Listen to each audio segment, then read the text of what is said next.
अस्सलाम वालेकुम। इस वीडियो में हमारा टॉपिक ऑफ डिस्कशन है वोल्टेज क्लैंप मेथड। ठीक है, अब जो नर्व फाइबर की मेम्ब्रेन है इसके अंदर वोल्टेज गेटेड सोडियम चैनल्स हैं, वोल्टेज गेटेड पोटाशियम चैनल्स हैं। तो इन वोल्टेज गेटेड चैनल्स के क्रॉस जो आयन की मूवमेंट है, ठीक है, उसको स्टडी करने के लिए मेथड डेवलप किया गया वोल्टेज क्लैंप मेथड। तो इस मेथड के ज़रिए हम ये देख सकते हैं कि एक स्पेसिफिक वोल्टेज पे आयन के क्रॉस एक स्पेसिफिक वोल्टेज पे जो चैनल है उसके क्रॉस मूवमेंट आयन की कैसी हो रही है, किस वोल्टेज पे जो गेट हैं चैनल के वो ओपन हो रहे हैं, किस वोल्टेज पे गेट जो है वो क्लोज़ हो रहे हैं। तो इसके लिए ऑपरेटर्स किया यहाँ पे ये शो किया गया है डायग्राम में। तो यहाँ पे हम देखें तो यहाँ पे ये एक नर्व फाइबर जो है ये शो किया गया है और इसके अंदर यहाँ पे एक इलेक्ट्रोड है, करंट इलेक्ट्रोड, और दूसरा इलेक्ट्रोड है वोल्टेज इलेक्ट्रोड। ठीक है, अब वोल्टेज इलेक्ट्रोड जो है ये वोल्टेज को मैयर कर रहा है, यानी कि इसका काम है जो नर्व फाइबर के क्रॉस यहाँ पे वोल्टेज है या मेम्ब्रेन पोटेंशियल है इसने उसको मैयर करना है। और करंट इलेक्ट्रोड क्या है, करंट इलेक्ट्रोड जो है नर्व फाइबर के अंदर रिक्वायर्ड अमाउंट में करंट जो है डिलीवर कर सकता है। अब ये पॉजिटिव करंट भी डिलीवर कर सकता है, नेगेटिव करंट भी डिलीवर कर सकता है, और वो करंट ये कितना डिलीवर कर रहा है उस करंट को मैयर करने के लिए ये आगे जुड़ा होता है एम्पलीफायर से, और आगे इसका कम्युनिकेशन होता है CRO के साथ, कैथोड रे ऑसिलोस्कोप के साथ। ये CRO है, ठीक है, दिस इज़ CRO। तो ये अरेंजमेंट है इसकी। तो ये काम किस तरह करता है इसको समझने के लिए हम देखते हैं। मैं डायग्राम ड्रा करता हूँ एक रफ सी, फिर इसको एक्सप्लेन करते हैं। अभी ये मैंने सारे ऑपरेटर्स की जो डायग्राम है वो ड्रा किए। तो यहाँ पे ये करंट इलेक्ट्रोड है हमारा, ठीक है, और ये वोल्टेज इलेक्ट्रोड है। अब होता क्या है कि मेम्ब्रेन में पोटेंशियल है, let's suppose resting membrane potential है -90 मिली वोल्ट। अब ये हमें कैसे पता चल रहा है कि -90 मिली वोल्ट है? ये जो वोल्टेज इलेक्ट्रोड है ये मेजर करके हमें बता रहा होता है। ठीक है, अब करंट इलेक्ट्रोड के हम देखना चाहते हैं कि जो -90 मिली वोल्ट से चेंज करके किसी और अपनी मनपसंद वोल्टेज पे हम देखना चाहते हैं कि जो चैनल्स हैं उन पर क्या असर होता है, और वोल्टेज पे मेम्ब्रेन के क्रॉस जो वोल्टेज है उस पर क्या इफेक्ट होता है। तो हम यहाँ पे जो सपोज के वोल्टेज को हम इंक्रीज़ करके यहाँ पे 200 मिली वोल्ट कर देते हैं, -200 मिली वोल्ट्स।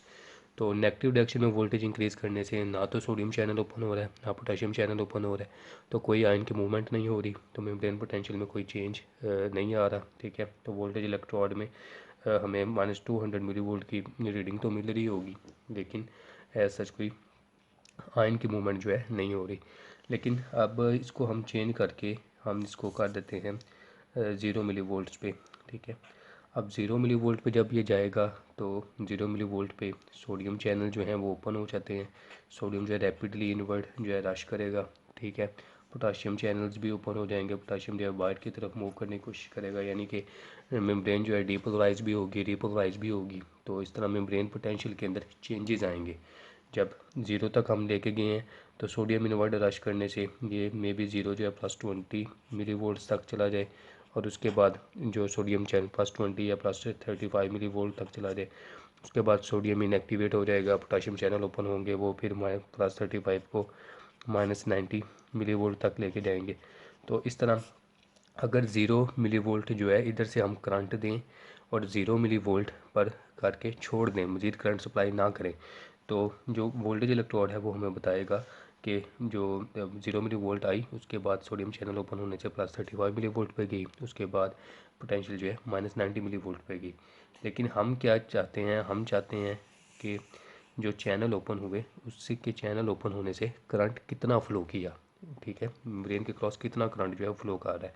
तो इसके लिए हम क्या करते हैं, हम कंटिन्यूसली इस करंट इलेक्ट्रोड से इसके अंदर नर्व फाइबर के अंदर करंट जो है सप्लाई करते जाते हैं, और करंट सप्लाई हम करके पोटेंशियल को 0 मिली वोल्ट पर ही मेंटेन करते हैं, यानी कि पोटेंशियल को 0 मिली वोल्ट से +35 मिली वोल्ट तक या -90 मिली वोल्ट तक चेंज नहीं होने देते।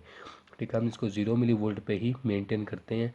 तो 0 मिली वोल्ट पे अब पोटाशियम और सोडियम की मूवमेंट हो रही है, उस मूवमेंट की वजह से जो मेम्ब्रेन की पोटेंशियल है वो चेंज होना थी, लेकिन हम एडिशनल करंट सप्लाई कर रहे हैं और उसको 0 मिली वोल्ट पे ही रेगुलेट कर रहे हैं।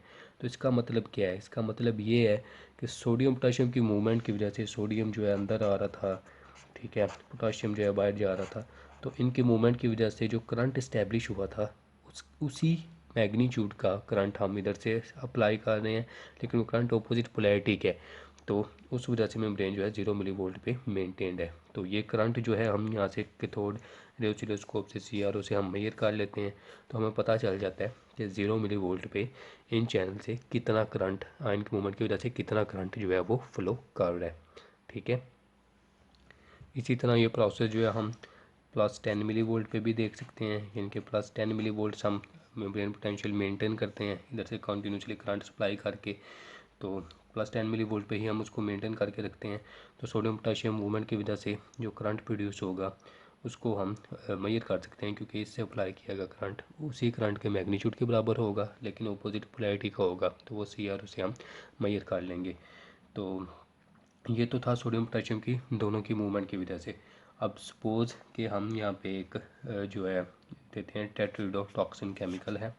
ठीक है, टेट्रिडोटॉक्सिन केमिकल जो है हम इस नर्व फाइबर पे अप्लाई कर देते हैं। तो नर्व फाइबर पे ये टॉक्सिन अप्लाई करने से क्या होता है कि जो सोडियम चैनल्स थे, सोडियम चैनल हमने पीछे पढ़ा के sodium voltage gated sodium channel के 2 गेट होते हैं, आउटवर्ड एक्टिवेशन गेट होता है, इनवर्ड इनएक्टिवेशन गेट होता है, सो ऑन। तो सोडियम चैनल जो है इससे ब्लॉक हो जाता है टोटली टेट्रिडोटॉक्सिन से। अब टेट्रिडोटॉक्सिन अप्लाई करके सोडियम चैनल जो है ब्लॉक हो गया, सोडियम की मूवमेंट जो है वो स्टॉप हो गई है। तो अब पोटाशियम जो है वो बाहर जा रहा है। ठीक है, पोटाशियम बाहर जा रहा है तो अंदर की तरफ क्या होगी, नेगेटिविटी यानी मज़ीद इंक्रीज़ होगी। तो इधर से हम करंट क्या अप्लाई करेंगे, इधर से हम पॉजिटिव करंट अप्लाई करेंगे इसकी वजह से पैदा होने वाली नेगेटिविटी को काउंटर बैलेंस करने के लिए। तो वो जो करंट हम अप्लाई कर रहे हैं वो हमें CRO से पता चल जाएगा। तो इस तरह हमें मालूम हो जाएगा कि अकेले पोटाशियम चैनल की वजह से एक स्पेसिफिक वोल्टेज पे 0 मिली वोल्ट पे या +10 मिली वोल्ट पे कितना करंट जो है फ्लो कर सकता है। इसी तरह टेट्राइथाइल अमोनियम केमिकल है। ठीक है, ये केमिकल अगर हम अप्लाई करें तो इस केमिकल से पोटाशियम चैनल जो है वो ब्लॉक हो जाते हैं। ये केमिकल अप्लाई किया तो पोटाशियम चैनल ब्लॉक हो गया, लेकिन सोडियम की मूवमेंट जो है वो जारी है। तो इसकी मदद से हम +0 मिली वोल्ट पे या +10 मिली वोल्ट पे या किसी भी डिज़ायर्ड जो है वोल्टेज पे हम पोटाशियम चैनल को ब्लॉक करके ये देख सकते हैं कि सोडियम चैनल से कितना करंट जो है वो फ्लो कर रहा है। तो इस तरह हम क्या करते हैं, डिफरेंट वोल्टेज पे, इस वोल्टेज क्लैंप मेथड से डिफरेंट वोल्टेज पे जो इनकी कंडक्टेंस है डिफरेंट चैनल की, सोडियम चैनल की, पोटाशियम चैनल की, उसको हम मेजर कर सकते हैं। 2 इलेक्ट्रोड थे, वोल्टेज इलेक्ट्रोड हमें वोल्टेज बताता जाएगा कि वोल्टेज क्या है यहाँ पे, और करंट इलेक्ट्रोड की मदद से हम रिक्वायर्ड वोल्टेज अंदर मेंटेन कर सकते हैं। अब करंट इलेक्ट्रोड पॉजिटिव करंट भी अंदर की तरफ डिलीवर करता है।